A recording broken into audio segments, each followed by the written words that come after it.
কবি সুদীপ স্যাফারের কবিতা স্বাধীনতার চিৎকার। আজ 15ই আগস্ট স্বাধীনতা দিবস।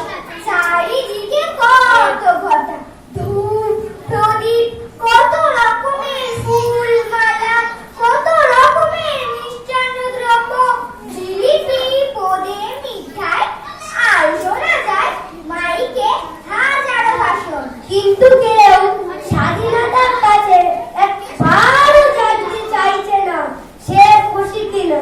যদি একজনও ওদের মধ্যে থেকে জানতে চায় তো স্বাধীনতা খুশি কিনা, তাহলে এত স্বাধীনতা চিৎকার করে বলতো, না না না, সে মোটেও খুশি নয়। কারণ